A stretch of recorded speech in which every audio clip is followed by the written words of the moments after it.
Saudara sedang viral soal akses mendapatkan LPG 3 kilogram, begitu ya. Semua dinamika, semua perubahan, semua peristiwa ini terus berubah sejak awal Februari 2024, 2025. Dinamikanya terus terjadi. Yang terbaru dikatakan bahwa pengecer ini bisa menjual LPG 3 kilogram tetapi dijadikan sub pangkalan terlebih dahulu. Nah, soal kebijakan ini, saudara, kita akan coba diskusikan dengan pengamat kebijakan publik Trubus Rahardiansyah. Pak Trubus, apa kabar Pak? Iya, ya sehat selalu Mas. Baik, terima Mantap. kasih. Ya, Mantap, baik. Akses menuju LPG 3 kilogram kelihatannya nggak mantap ya Pak Trubus ya, ya. ya nggak mantap. Ini kan penuh dengan ini apa Apa konflik itu? duri karena Pak publik sendiri banyak yang apa resistensi, Nah, itu resistensi di dia. satu sisi kebijakan ini memang bersifat elitis dan koersif dipaksakan, Mas. Oh, Sifatnya oke. itu. Menarik ini Pak. Jadi sebelum kita bahas soal pengecer dijadikan sub pangkalan, saya mau tahu dulu pendapat Pak Trubus soal larangan penjualan LPG 3 kilogram di tingkat pengecer berdasarkan juga dengan latar belakang kebijakan ini keluar ya Pak ya. Bagaimana Iya, menurut menurut Pak Trubus supaya karena kata ini kan biar lebih tepat sasaran pengecer nggak boleh jualan, bolehnya langsung beli di pangkalan. Nah ini pro kontra ini muncul nih Pak. Bagaimana Pak Trubus melihatnya?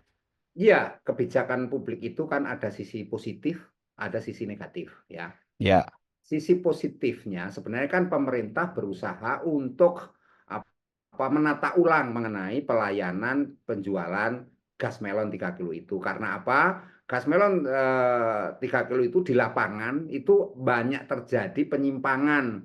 Terutama hmm. adalah ada pihak-pihak atau mungkin orang-orang tertentu, kelompok tertentu lah ya, itu menguasai Mas dari dia mulai dari agen juga jadi pengecer, juga jadi ini sehingga dia memainkan harga. Harga yang dipatok oleh Hmm. pemerintah itu dinaikkan HET-nya ada yang sampai berkali ada yang 2 kali lipat juga dari harga itu, Mas. Nah, itu yang Hmm. terjadinya pemerintah sebenarnya hadir untuk menata itu, begitu, Mas. Nah, Betul. Ya. tetapi persoalannya adalah kemudian implementasi di lapangan. Kebijakan ini karena apa dipaksakan dalam konteks ujuk-ujuk gitu ya, tiba-tiba diterapkan dan anehnya itu prosesnya modelnya ini membatasi dibuat langka dulu gitu loh. Disiksa dulu masyarakat disiksa dulu untuk dibuat langka, Hmm. nyarinya susah banyak masyarakat yang akhirnya seharian putar-putar itu nggak dapat. Kalaupun dapat juga adanya satu, itu yang dapat ada harus nunggu ngantri. Kemudian juga Hmm. ada yang akhirnya ada efek-efek domino, Mas. Efek-efek domino itu Ya. misalnya ada yang sampai meninggal dunia, ada yang kemudian apa harus menjual dengan harganya dinaikkan, dapat tapi harganya mahal. Ada juga Hmm. yang dapat barangnya itu sendiri tapi isinya nggak sesuai itu juga ada menurut informasinya itu. Nah, kemudian juga ada yang harus berjalan cukup lama, yaitu juga Betul. baru mendapatkan dari tempatnya yang biasanya hanya mungkin ya 500 meter sudah dapat, sekarang harus berjalan berkilo-kilo, kemudian Hmm. banyak hal Masih harus antri juga, padahal udah jalan berkilo-kilo, harus antri pula ya Pak ya? antri suka udah begitu dibatasi belinya cuma satu lagi, dapatnya cuma Hmm. satu lah. Sementara mereka ini apa maaf jujur saja pedagang gorengan, pedagang apa nasi goreng, Hmm. warteg, itu semuanya itu membutuhkan itu, tetapi mereka dapatnya cuma satu, bahkan ada yang nggak dapat sama sekali. Di antara mereka Betul. tadi semalam saya dengan pihak ini asosiasi pedagang itu menjelaskan ke saya bahwa itu sampai ada yang nggak 3 hari sudah nggak jualan. Lah kalau nggak jualan penghasilannya cuma dari situ terus dia makan dari mana? Lah ini kan artinya kenapa kebijakan ini menjadi menyiksa masyarakat gitu loh. Yang dalam hal ini mereka yang sangat bergantung hidupnya kepada yang namanya gas melon 3 kilo itu. Nah, yang kedua, kalau misalnya pemerintah itu mau menaikkan ke istilahnya mengurangi gas 3 melon, kemudian mau dinaikkan ke gas yang 12 kilo, ya 12 Hmm. kilo itu pun juga harus ada subsidi. Pemerintah juga harus memberikan solusi terhadap itu. Artinya tidak kemudian masyarakat dipaksa membeli harus 12 kilo. Yang terjadi di lapangan seperti itu, Mas. Jadi ini pelan-pelan Hmm. pemerintah mau mengarahkan semua ke sana. Nah, ini ujung-ujungnya apa? Ujung-ujungnya adalah bahwa masyarakat itu kemudian merasa ini merasa dipersulit, merasa dipermainkan itu loh Mas. Jadi Oke. namanya ya rugikan, merasa dirugikan, merasa Betul. dikorbankan. Pak Ini Trubus, tadi yang Pak Trubus kan bilang seakan-akan ini sengaja dibuat langka begitu ya. Tetapi di sisi lain kita dengar pernyataan Menteri ESDM Pak Bahlil bilang, oh ini nggak langka kok, kita nggak ngurangi stok sama sekali. Kita cuma meniadakan yang di tingkat pengecer. Bagaimana respons Pak Trubus soal jawaban Pak Bahlil itu? ya, ini kan pemerintah selalu mengatakan bahwa kondisinya aman, ya, Mm-mm. terpenuhi. Kemudian juga apa namanya tidak ada pembatasan juga, malah mengatakan seperti itu. Hanya Mhm. apa mencoba istilahnya testing water lah, katakanlah testing water untuk apa menguji bagaimana reaksi publik ketika ini akan mau dialihkan dari pengecer kepada yang namanya pangkalan atau agen. Pangkalan. Nah, ini kan persoalan ini kemudian sebenarnya belum ada masematum kebijakan regulasinya Mm-mm. bagaimana seorang pengecer kemudian dirubah menjadi agen. Ini kan harus ada kejelasan karena agen itu modalnya harus besar, Mas. Agen itu besar dan itu ada Oh, syarat-syarat NIB. NIB berarti bentuknya perusahaan. Kalau perusahaan berarti ada pajak, Mas, di situ yang harus dibayarkan oleh si agen itu. Nah, sementara kalau pengecer, pengecer ini kan selama ini ya mungkin untung 1.000 2.000 lah dari itu kalau dikumpul-kumpul sehari mm-mm. dapat 20.000. Nah kemudian ini secara perlahan akan dibunuh dengan adanya agen itu, Mas, gitu. Jadi mereka yang pengecer-pengecer sudah nggak bisa lagi jualan kan akhirnya. Nah ini juga memberi apa istilahnya dampak di mana kemudian para pengecer sudah tidak ada celah untuk ini untuk mendapatkan penghasilan yang selama ini dinikmati dari adanya gas 3 Milo itu gitu loh, Mas. Ini kan persoalan yang kedua memang apa yang disampaikan pemerintah itu ideal. Jadi ideal sebenarnya. Cuman dia waktunya itu cuma sebulan. Jadi harusnya ini butuh waktu misalnya 6 bulan. Betul, pemerintah mengatakan sudah dilaksanakan sejak November, Pak, katanya seperti itu. November sudah Ya, disahkan. Tapi perlu diketahui bahwa penyampaian itu melalui media sosial, link-link ini resmi, tapi masyarakat pengguna daripada gas melon itu umumnya adalah masyarakat MBR, masyarakat berpenghasilan rendah. Mereka mm-mm. minim literasi digital, mereka juga mungkin nggak membaca juga, informasinya Betul. juga nggak dia terima. Ujuk-ujuk tiba-tiba dia beli, ternyata nggak boleh. Ternyata dia nggak Oh, harganya malah berarti sosialisasinya kurang menyentuh sampai masyarakat targetnya itu tadi. iya, dan ini anehnya Hmm, harusnya kan yang tiga saya pandang ini harusnya berlaku bertahap dulu gitu loh, Mas. Maksudnya misalnya pertama provinsi DKI Jakarta dulu atau DKJ lah, DKJ dulu Jakarta, ya, kota-kota besar dulu. Jangan berlaku secara nasional. Ini kan diterapkan secara nasional, Mas. Dan hmm, yang terjadi kemudian apa yang didapat oleh masyarakat kemudian antrian yang panjang, kemudian ada juga ini apa. Oh, kalau dibayangkan satu desa satu pangkalan misalnya, Mas, itu hmm, kan berarti jarak desa dengan rumahnya dengan kantor pangkal itu bisa berkilo-kilo, Mas. Ini kan yang betul. apakah pemerintah kemudian sampai dalam setega itu kemudian memberikan Hmm, hmm, pelayanan hmm. masyarakatnya dipaksa dalam posisi yang ini ya penuh dengan ketergantungan, penuh dengan kebutuhan, penuh dengan apa istilahnya keinginan untuk memenuhi Betul. pasan konsumen, tapi harus berjuang dalam posisi yang isinya berkilo-kilo atau mengeluarkan energi yang lebih besar. Ini kan persoalannya, Mas. Jadi dalam hal Ya. ini memandang memang pemerintah harusnya memikirkan solusi-solusi gitu loh, Mas. Ini kan Hmm, masa hmm. transisi, begitu mau diterapkan ada masa transisi. Masa transisi kan harus dikasih solusi misalnya kalau belum dapat nanti misal belum dapat sudah dapat disediakan juga di tempat agen atau pengecer yang Tapi sudah. menurut Anda kebijakan ini yang sekarang terjadi itu apakah sebagai sebuah langkah transisi atau udah langsung eksekusi saja, Pak? Ada nggak sih transisinya? Kalau ini apa namanya kategorinya sebenarnya transisi kategori ini, Mas. Meskipun pemerintah Hmm, itu eksekusi karena gini, dari ribuan pengecer ya yang didata itu hanya ratusan, Mas, sekitar 300 yang layak untuk dijadikan sebagai agen. Nah, oke. artinya ketika berubah menjadi agen, ini kan dari pengecer ke agen ini kan berproses, Mas. Proses Betul, itu ada prosesnya. ada prosesnya Nggak karena kan ujuk-ujuk ya, nggak ya tiba-tiba jadi ada agen. ujuk-ujuk. Betul. Nah, ini kan karena kan Hmm, apa daerah itu punya apa namanya kebijakan masing-masing. Ini kan ya, setiap daerah kan punya kewenangan kebijakan dalam hal menentukan harga lah gitu sesuai dengan apa Pak Trubus. wilayah. Ya. Iya, saya masih tertarik membahas soal tadi yang Anda katakan ada kesan seakan-akan ini dibikin langka. Indikasinya apa Pak Trubus?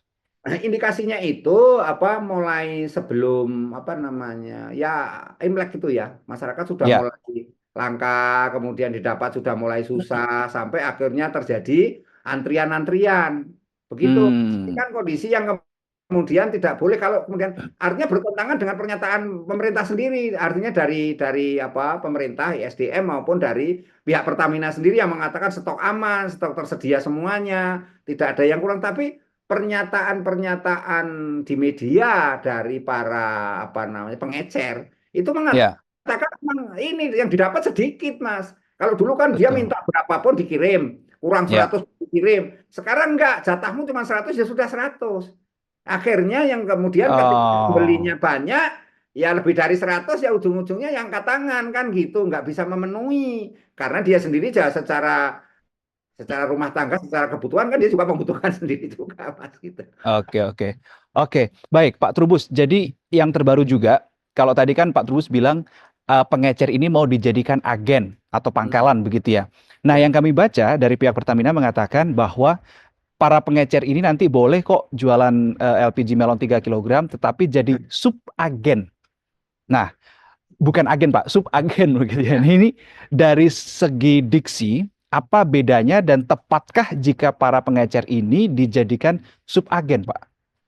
ya. Jadi gini, kan itu salah satu ketika pemerintah dalam posisi kebingungan ya atas kondisi apa kebutuhan masyarakat yang akhirnya membengkak terkait dengan Mm-mm. ini apa namanya gas melon. Ya. Kemudian muncul wacana disampaikan bahwa nanti apa agen ini yang akan mengatur terhadap pengecer-pengecer. Nah, Hmm. tetapi ini kan belum ada kebijakan regulasinya belum ada, Mas. Aturan mainnya kan belum ada. Belum ada yang namanya peraturan teknisnya seperti apa, kemudian yang namanya juklak petunjuk pelaksanaannya seperti apa, juknis petunjuk teknisnya seperti apa, istilahnya SOP-nya itu seperti apa kan belum. Nah, Ya, kemudian betul. kalau misalnya dijadikan itu agen sebagai ini pembina lah kasarannya, kemudian pengecer-pengecer di bawah ini, apakah nggak nanti menimbulkan satu apa pemikiran semua diatur oleh ini, Mas, oleh pemilik modal karena agen-agen itu adalah pemilik modal nantinya Mas ujung-ujungnya. Anda tahu untuk mendirikan agen itu bisa miliaran anggarannya. Yang terdata kemarin dengan teman-teman apa dari Komisi 6 yang sampai ke saya bahwa itu nilainya cukup miliaran untuk mendirikan yang namanya agen ini. Nah, kemudian ini kan bisa saja kemudian nanti karena sesuatu hal ya kan kebutuhan misalnya karena ini mau lebaran nih kebetulan agen Hmm. ini kemudian istilah dalam untuk mendapatkan ini Mas mendapatkan keuntungan besar. Nah, kemudian dia istilahnya bahasanya terus melakukan ya nahan atau ya kalau kasarnya menimbun misalnya nahan. Kemudian Ya, ya. si pengecer ini nggak dapat ujungnya Mas, dapatnya juga ini, tapi kamu saya kasih tapi harganya lebih mahal dari ini. Boleh apa dapat tapi harga HET-nya misalnya berkali-kali lipat. Nah, ini kan juga ini Mas, ujung-ujungnya masyarakat juga yang dirugikan Terbebani. terbebani. Ya. Mungkin Oke, oke. kalau dalam konteks pengawasan ketat bisa saja, tapi selama ini kan sejak tahun 2007 sampai hari ini persoalan distribusi gas melon ini kan memang pengawasannya lemah sekali, Mas. Jadi Betul, selalu betul. dalam posisi ya ada free rider, artinya penunggang-penunggang bebas mencari keuntungan di situ. Yang kita juga pada akhirnya persoalan yang hendak dilakukan oleh pemerintah sekarang ini bukan jelek, bukan baik aja itu ya keliru juga enggak. Ini memang baik upayanya untuk memutus mata rantai agar tidak ada monopoli oleh kelompok-kelompok tertentu yang memainkan di situ pedagang-pedagang tertentu itu, Mas, yang memainkan dari agen, pengecer sampai ke ujungnya dia kuasai semua, begitu loh, Mas. Tapi ada nggak sih Pak yang misalkan, oh, oke, dia jadi agen, tapi dia ternyata memakai tangan orang lain untuk jadi pengecer. Tetapi ternyata setelah diurut ke atas, muaranya satu orang gitu. Oh ya Ada nggak sih sangat temuan dari Pak Trubus? ya sangat sangat potensial itu, Mas. Itu sudah ada penemuan seperti itu, informasi-informasi berkembang artinya berafiliasi kasar bahasanya keren. Ya, ya. Jadi berafiliasi. Bisa saja Mas dan itu nanti begitu betul semua dikelola agen dan agen itu adalah para pemilik modal ujung-ujungnya mereka ada istilahnya ya membangun anak cabang pengecer-pengecer ini sebagai anak-anaknya yang bahasa kerennya supaya dibina, supaya tetap Hmm. diawasi.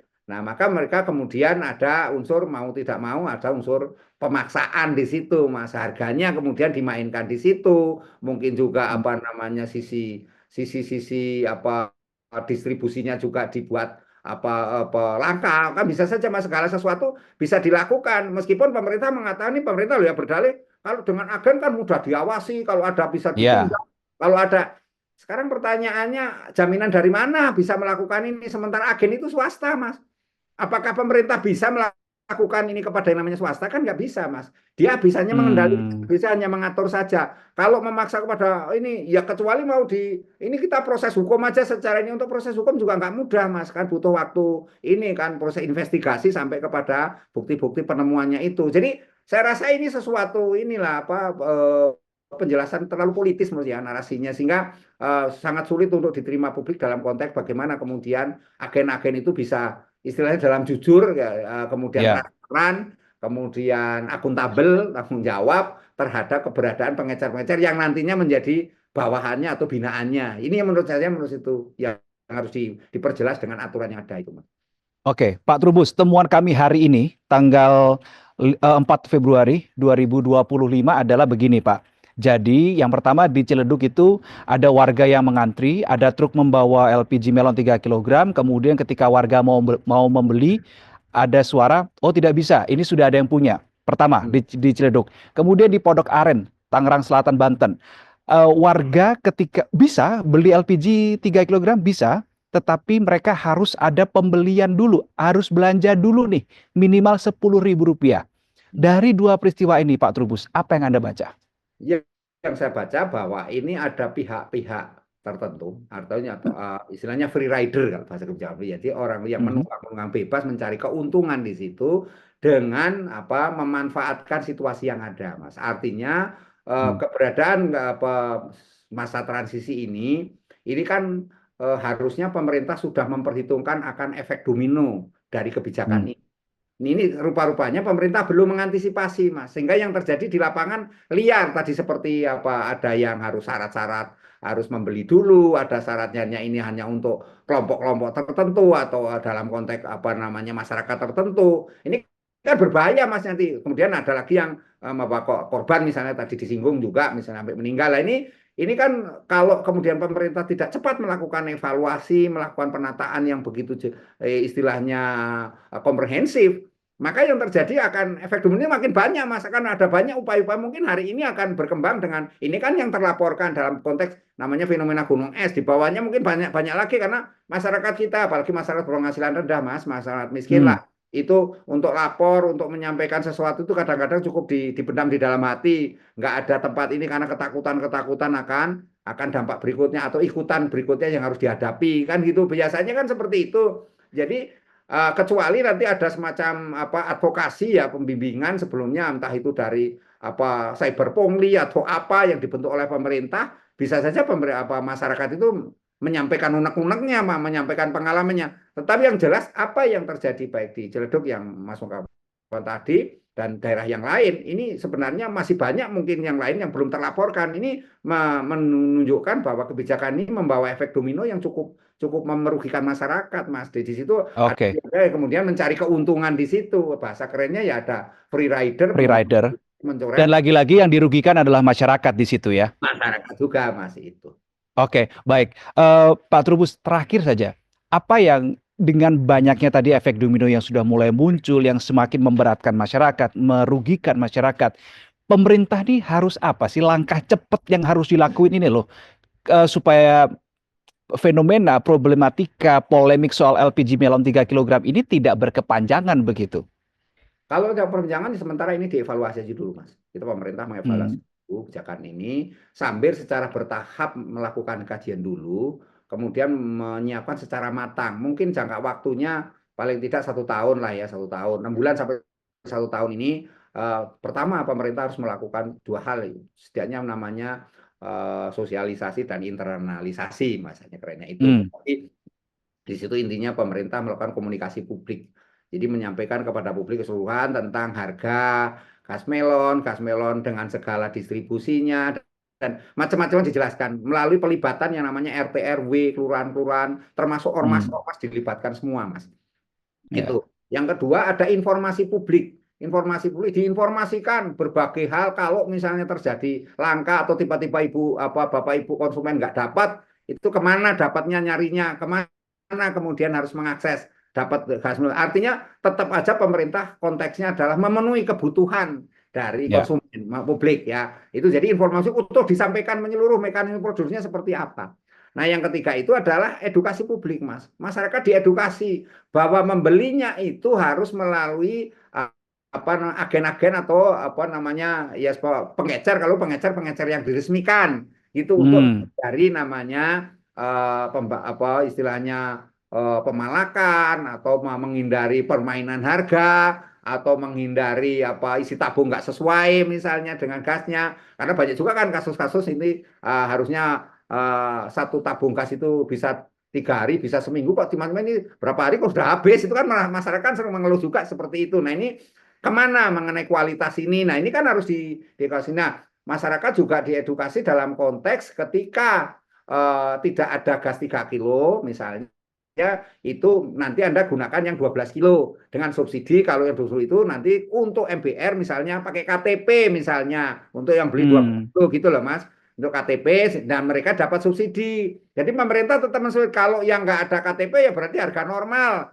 Ya tidak apa-apa, dianggap bahwa harganya harga normal seperti itu. Tapi ini pun juga harus ada aturan main yang jelas, karena kalau enggak nanti dibuat harga normal terus Mas, sama penjualnya. Ujungnya masyarakat jualin pemerintah bisa apa? Kan pemerintah itu nggak bisa Nggak apa-apa. akan selesai juga kalau Nggak kayak akan gitu ya. selesai juga Mas Ki. Oke. Oke, baik. Masih banyak sekali PR yang harus dikerjakan pemerintah untuk menyelesaikan polemik ini. Kita nantikan bagaimana perkembangan ke depannya.